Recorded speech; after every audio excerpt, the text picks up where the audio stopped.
Thank you, thank you. Thank you. I think I'll stop right there. Take a seat if you have one. Hello, building trades, and thank you, President and my friend Sean McGarvey. You've been a friend of mine for a long time, as many of you have. I wouldn't be standing here. I wouldn't have been elected to the United States Senate in the state that was a right-to-work state initially, were it not for American union labor. You know, I learned a long time ago, there's labor and there's unions. Unions.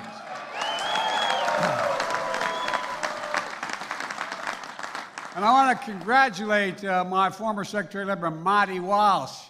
You guys know Marty. I tell you what, if you have to be in a foxhole, you want Marty next to you. You want Marty with you. He's a man of his word. And the problem is he knows more than you do, more than I do. But, you know, Lifetime Achievement Award, but you got a whole other lifetime to work out here, Marty. And you may be carrying a hockey stick these days, but I'm still coming for you, man. Thank you all for your continued support of Julie Sue. She worked hand in hand with Marty, and she's going to be a great Secretary of Labor.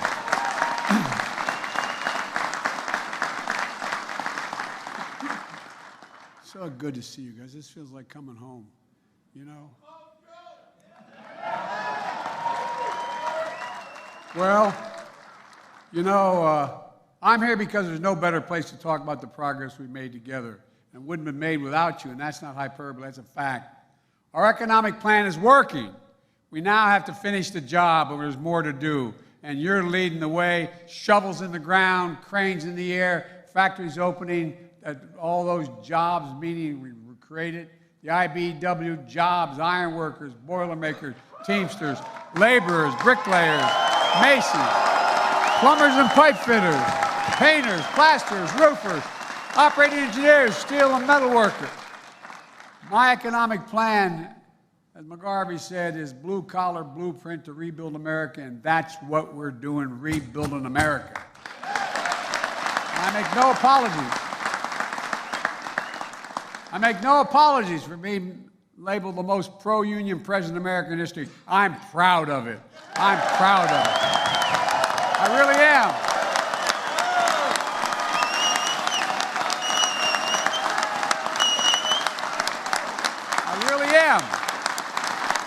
Folks, I really mean it. Folks, look, I tell business leaders all the time, I mean it sincerely, including the Business Roundtable, those folks. Union workers are their saviors. You're the best, not a joke. You're the best workers in the world, not a joke. When one of the South Korean plants was going to invest in the United States in a chip factory, I asked him why, the CEO. He said, because you got the best workers in the world. You're the best workers in the world. That's not hyperbole. You know, it can take you 4 years to train to be as an apprentice. I wish we talked more about that because people don't understand that. They don't understand in order to become a full-blown member, you got to go through an apprentice process. It's like going back to college. You're spending years doing it. You get the best job done on time, long-term, and it costs less in the process. And I've said many times, Wall Street didn't build America. The middle class built America, and unions built the middle class. They did. That's the God's truth. And folks,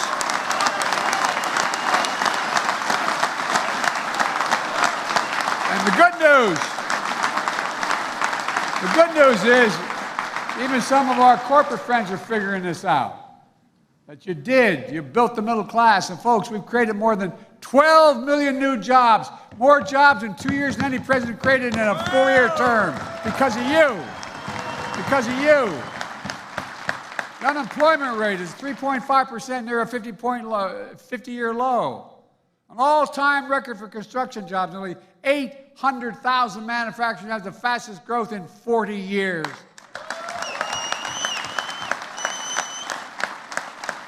Because we're buying American. Where is it written that America can't lead the world again in manufacturing? I ran for president to rebuild the backbone of America, the middle class, to grow the economy from the middle out and the bottom up, not the top down. Because when the middle class does well, the poor have a ladder up and the wealthy still do very well. You don't have to worry about them. We all do well. But that's a clear contrast to the other side. They believe the best way to grow the economy is from the top down, and then to watch the benefits trickle down to the rest of us. No, I'm serious. Think about it. Like many of you, not much trickled down on my dad's kitchen table. For decades, trickle-down economics hollowed out the middle class, hollowed it out. We rewarded wealth, not work. Companies moved jobs overseas. How many of you come from towns that you grew up in that used to have a factory of 600, 800, 1,000 people? Now it's gone. Why? Because they went overseas for cheaper labor. Not just in one administration, but a series of administrations preceding us. And as those jobs are lost, something else was lost as well that matters a lot to folks where I come from. A sense of pride, the notion of who you are, a sense of self-worth, earning our way. Because my dad used to say, and I'd give him my word, it's what he'd say, he said, Joey, a job's about a lot more than a paycheck. It's about your self-worth. It's about your sense of who you are. It's about being able to look your kid in the eye and say, honey, it's going to be okay, and mean it. It's about your dignity. And I think a lot of folks have forgotten that. Folks, trickle-down economics doesn't work. We have a very different plan for the economy. We, you and I, together, we're turning things around, and we're doing it in a big way.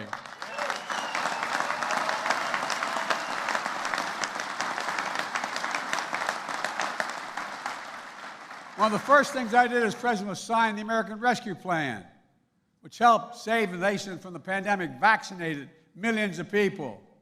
And through the Butch-Lewis Act, protect your pensions. Got relief needed. We got relief to folks who needed it most to get the country back on track.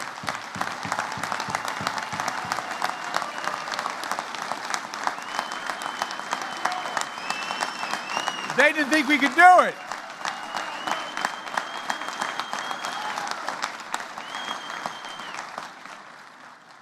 It worked, and not a single Republican voted for it. And then I signed the bipartisan infrastructure law, because to have the strongest economy in the world, we need the best infrastructure in the world. Again, that's no joke. We need the best infrastructure in the world. Roads, bridges, airports, water systems, high-speed internet, and so much more. Can you believe we used to have the best infrastructure in the world? We were rated number 1. We fell to number 13 in international ratings, 13. Under my predecessor, Infrastructure Week became a punchline. On my watch, infrastructure has become a decade headline. A decade.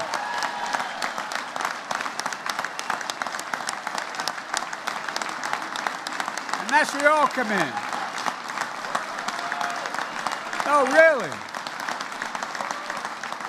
That's where you all come in. We've already announced over 25,000 infrastructure projects in 4,500 towns across America. And we're just getting started, not even close. Union workers will build roads, bridges, lay internet cable, install 500,000 electric vehicle chargers throughout America. And union workers are going to transform America. And union workers are going to finish the job. And as we rebuild America, we're going to continue to buy America. Buy America. If you might notice, I've been criticized by other countries, by our partners, and even by our Republican friends for buying America. You know, I've announced a new standard. All construction materials used in federal infrastructure projects have to be made in America. Lumber, glass, drywall, fiber optic cable, and so much more.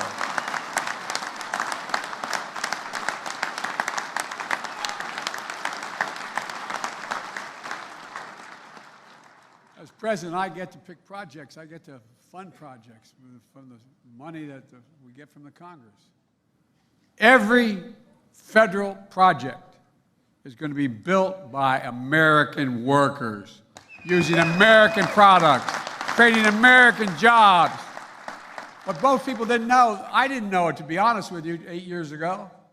That's been the law since the 30s. But no one's had the nerve to insist on it. Used to say, if you can't get the product, you can't get the workers, you can go somewhere else. Look for it. Well, guess what? I changed that law. It used to be if you got, if you did 40%, it was okay, and so on. No, not anymore. I'm insisting on it. We're going to spend American tax dollars. Americans are paying the money, and we're going to buy American when we do it. And by the way, under international trade agreements, it's all legit. It's all legit. It's been there since the 30s.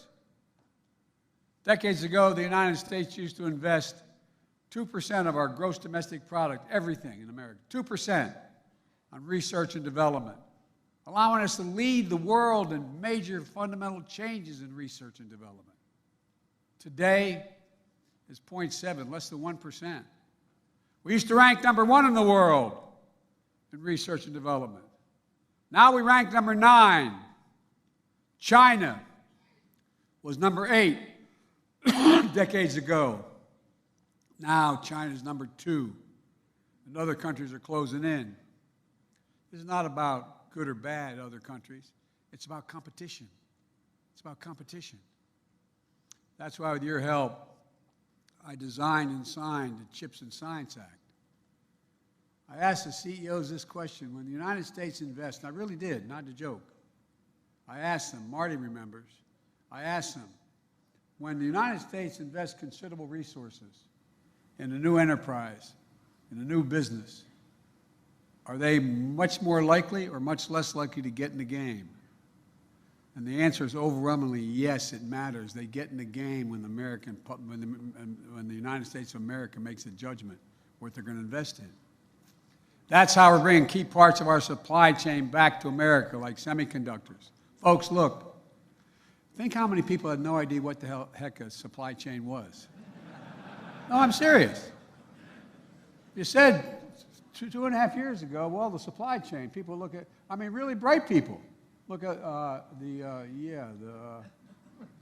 well, guess what? Because of the pandemic, when factories shut down in Asia, they had no idea they were supplying essential material to us. Shut down around the world.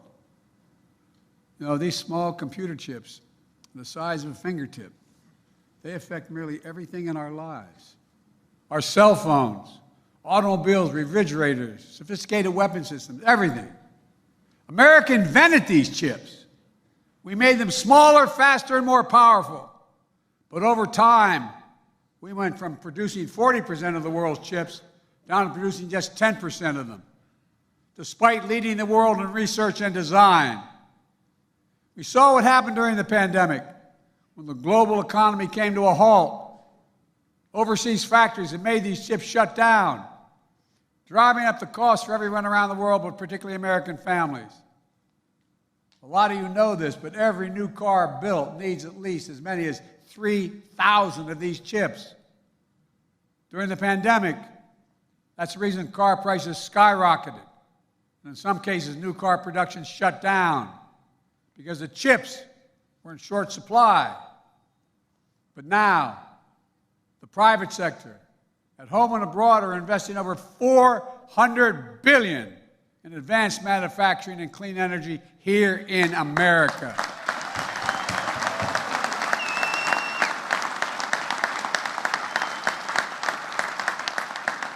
It's not an exaggeration to say that's on a scale never seen before in this nation. Never seen before. It's transformative. One of the private companies is investing is Intel. I visited what I call the Field of Dreams, about 1,000 acres outside of Columbus, Ohio, where Intel has committed $20 billion to build two new chip factories. They call them fabs. They're the size of football fields. There'll be a total of 10,000 jobs, 7,000 construction jobs, prevailing wage, and 3,000 full-time workers in those fabs. You know what the average salary in those fabs is going to be? $130,000 a year, and you don't need a college degree. You don't need a college degree.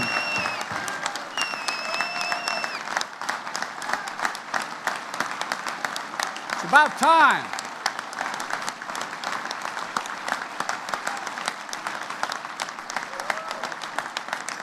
We see the same story not only in Ohio, but in New York and Texas, Arizona, Idaho, and so many more places to come. This is a real progress, like we haven't ever seen before. But don't take my word for it. Let me read a couple of headlines from left-wing Democratic papers, the Wall Street Journal. Wall Street Journal writes, quote, "America is back in the factory business." Fortune magazine, Biden's manufacturing push is working. The Financial Times, transformational change. Biden's industrial policy begins to bear fruit. In a recent column in the New York Times, "Make Manufacture Greater Again" was the title of the article. It goes on to say, President Biden appears to be presiding over the kind of manufacturing serve that Trump had promised. Folks, we're not making this stuff up. This is real. And it's time to finish the job. Finish the job. But I also... More years. More years. More years. More years. More years. More years. Thank you. Thank you. Folks, we got a lot more work to do, though. I know folks are also struggling with inflation. I grew up in a house when the price of gas went up at the gas station. It was talked about. You felt it in our house, for real. Many of you did as well. But it's not just the United States' problem. It's a global problem. The first pandemic disrupted the supply chain, causing prices to rise across the board. Putin's war in Ukraine disrupted energy supplies and food supply.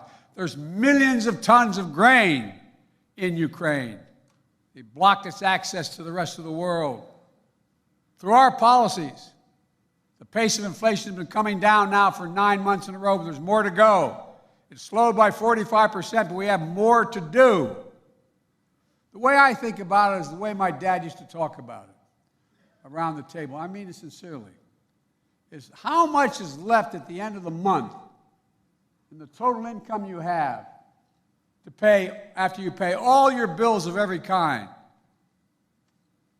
How much is left? Is there any breathing room left? Well, we brought down inflation, but there's other prices to bring down that aren't categorized that way. That's why I signed and wrote the Inflation Reduction Act, because there's more than one way to bring down costs of families. For example, Americans, this is not hyperbole, this is a fact. Americans pay more for prescription drugs than any advanced country on earth. Any advanced for the same exact drug. A drug made in America, sold in England, France, Canada, is cheaper than the drug sold here, made here.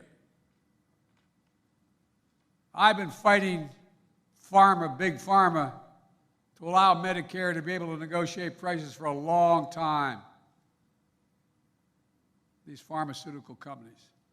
Well, we finally beat Big Pharma. They're still going to do very well. But we got it done, to my surprise, without a single Republican vote. I don't know where the hell these guys live. No, I really mean it. It surprised me. I've had more than half a dozen Republicans I used to serve in the Senate come up to me, and I gave my word I'd never say who they were, and I never will. Joe, we agree with you, but if I do this, I'll lose a primary. Not a profile's encouragement, but an acknowledgement. Look, it's going to have a profound impact on people's cost of living.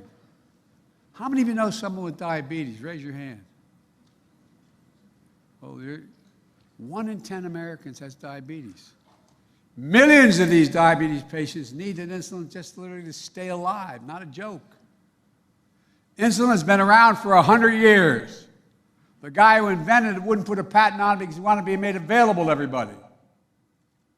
It costs drug companies $10 a vial to make. And if you count in packaging and shipping and everything, it's probably $12. They've been charging hundreds of dollars, $300, $400, $500, $600 a month for the same exact product. Those who you know if somebody's on it, you know that's true. And they've been making record profits, but not anymore. Folks,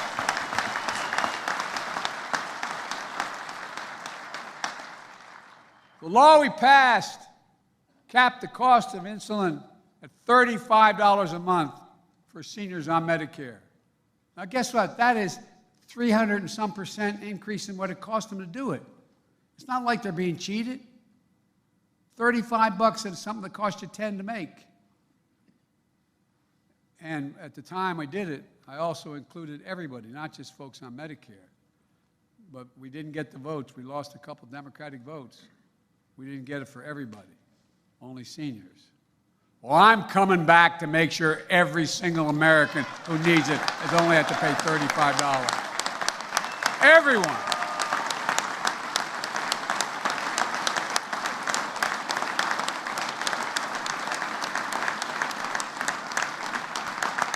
Look, you folks are, I'm not trying to be nice to you. You folks are really important in getting the message out. Just like you know there's well over $1 trillion for the whole infrastructure law. It takes a while to get it out, to get them started, to get the projects moving. It takes time. Well, the same way with dealing with the drug companies. Folks, the law that's the law now passed, although Republicans want to get rid of it, and the new Speaker of the House thinks it's not necessary. And by the way,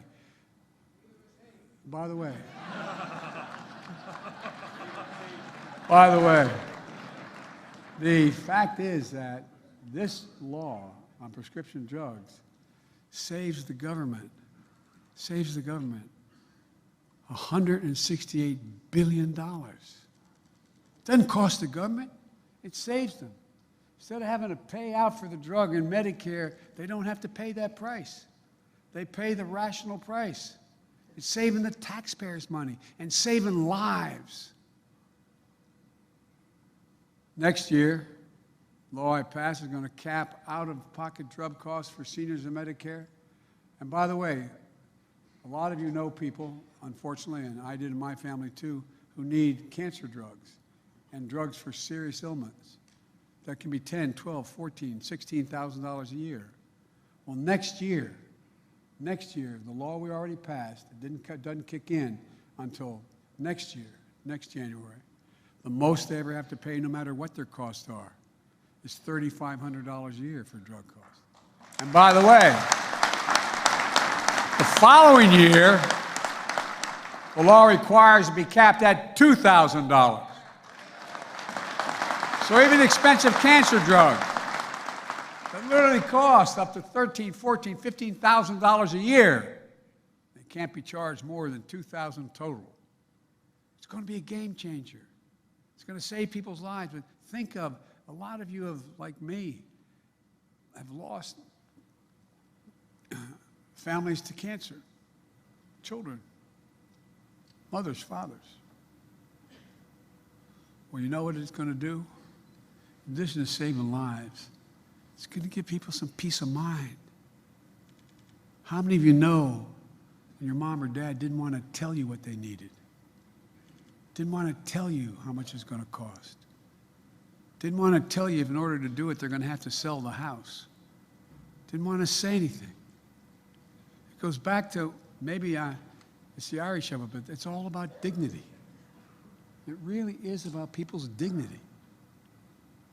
Inflation Reduction Act also makes the most significant investment in dealing with climate change not only here in America, but anywhere in the world, in the history of the world. It's creating tens of thousands of good-paying jobs. It offers working families $1,000 a year in savings with rebates if they buy energy-efficient appliances, weatherize their homes. It offers tax credits for heat pumps, roof solar, new and used electric vehicles. And speaking of jobs, as I said earlier, guess who's going to install those 500,000 sergeantations? The IBEW. Yeah. And by the way, when you do, think about it this way. My grandpa, who I never met, he died in the same hospital I was born in 2 weeks before I was born. But my grandpa was from, as they say in Maryland, from Balmer. And he worked for the American Oil Company. And his job was to open up new gas stations around the country back in the late of the 20s and 30s. And guess what? People didn't want those gas stations because they didn't want all those, how many thousand gallons of oil or gasoline are sitting below the surface in my neighborhood? They were worried about it. But once the gas station was built, what happens? You end up having a drugstore. You end up having a coffee shop. You end up having, it generates growth. Well, you know, you're going to be building the roads and the highways and the bridges to get to these places. Laborers, iron workers, operating engineers, steel metal workers, women and men right here in this room. And by the way, almost all our investments requires employers to pay prevailing wage and use registered apprentices.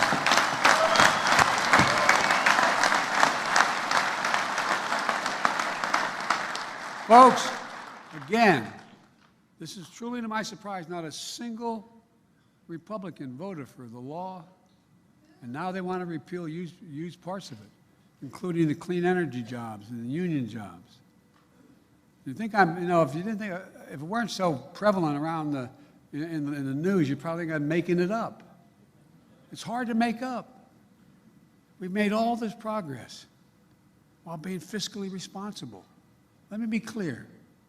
In my administration, no one earning less than $400,000 a year will see their tax bill go up a single solitary penny, nor will they.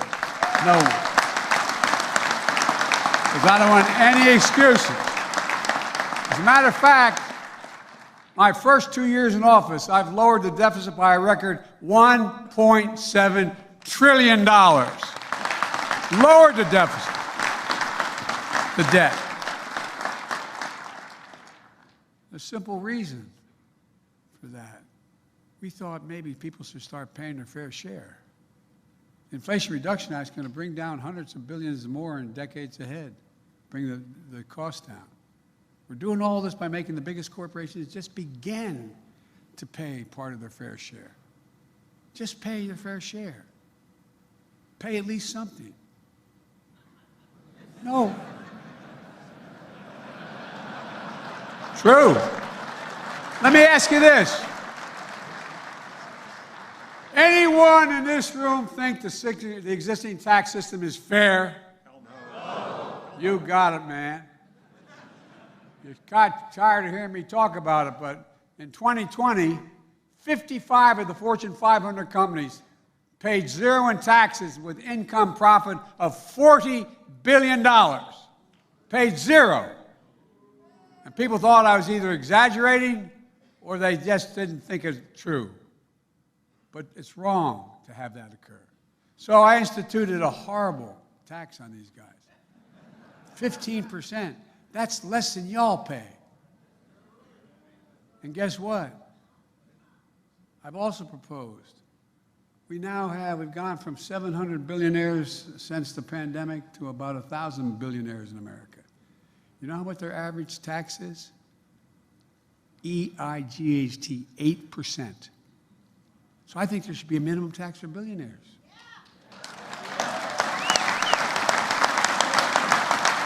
No billionaire should be paying a lower tax rate than a construction worker, a school teacher, a firefighter, a cop, a nurse.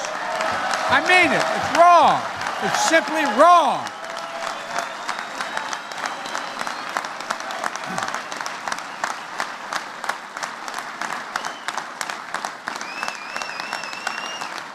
If you didn't live through this, you'd think I was making it up.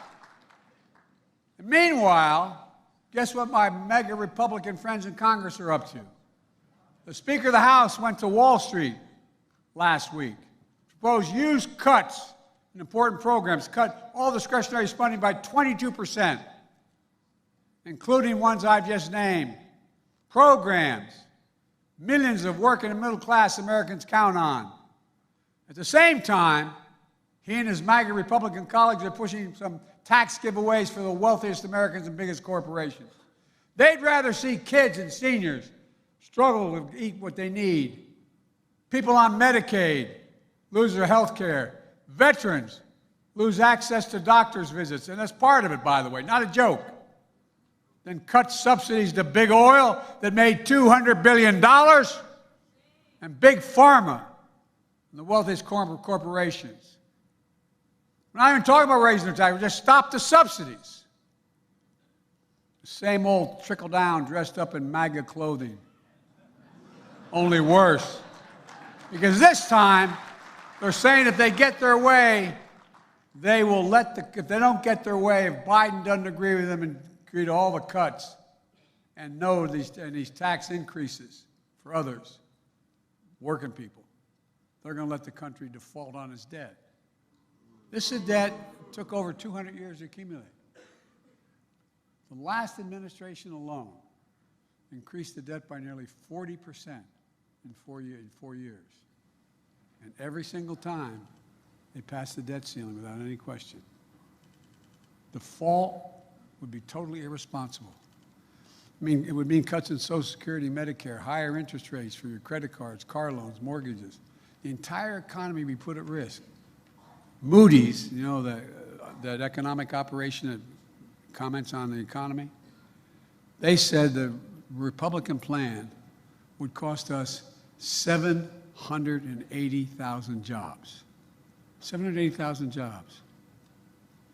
Working and middle-class seniors paying the price. The Speaker likes to quote President Reagan. I love these guys, how they selectively quote people, including makeup quotes for me. Well, President Reagan made it clear. We pay our debts. Here's his quote from him. He said, "The United States has a special responsibility to itself and to the world to meet its obligations. It means we have a well-earned reputation for reliability and credibility, two things that set us apart from much of the world." No, I think I'd be quoting Donald Trump, but even Donald Trump said, "I can't imagine anyone ever thinking of using the debt ceiling as a negotiating wedge." These guys are saying, unless I agree to cut all these programs by 22%, which is growing the economy, and cut taxes for the super wealthy and corporations. Folks, America's not a deadbeat nation. We pay our bills. Look, let me close with this. I'm taking too much of your time. There are a lot of folks who look at the world and our economy through the eyes of Wall Street. I'm not one of them. I'm not saying anybody in Wall Street bad guys. That's not how I look at the world. I look at the world through the eyes of Scranton and Claymont, Delaware, where I grew up. Not a joke. Through the eyes of the working people I grew up with in this nation, and the eyes of my dad. Through the eyes of people like you who've been able to make it because of your union. The Speaker, the former President, and the MAGA extremists are cut from a different cloth. They treat these folks, and they think they're a threat. They think that somehow we're going to go back. The threat that MAGA Republicans pose is to take us to a place we've never been, and where the last guy tried to take us. And look how hard we had to fight to get prevailing wage, Bush-Lewis, Davis-Bacon, project labor agreements, health care. My God, we had to fight like hell. And folks, we made a lot of progress because of all of you. But there's more to do. So let's finish the job. I've long said it's never been a good bet to bet against America, and I can honestly say, as I stand here today, I've never been more optimistic about America's future. We're on the cusp of major change. We're creating jobs again. Manufacturing has come alive again. People can afford a decent health care. Towns that have been forgotten and left behind for dead are coming alive again because of you all and what we're doing. Now we've just got to keep it going. Finish the job. We just have to remember who we are. We are the United States of America. There's nothing beyond our capacity. Nothing. If we work together. God bless you all, and may God protect our troops. Thank you, thank you, thank you.